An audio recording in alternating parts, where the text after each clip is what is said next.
So I'm a pediatric ophthalmologist. I look after children who have eye problems, and I love teaching. That's my passion. I like imparting knowledge so that we can improve the care that we provide for ophthalmology.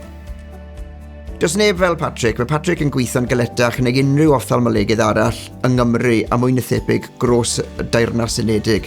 Mae fe'n ysgrifennu papurau rhyngwladol mewn journals y byd I gyd, a fe sydd wedi treino lan rhan fwyaf o'n ni. O achos Patrick Watts, I fi mynd yn gweithio yng Nghymru, mae fe ei hunan wedi gwiro sgwint, cataracts a chaplant, a mae fe wedi achub bywydau, achub golwg mewn plant trwy'r gwaith mae fe wedi wneud.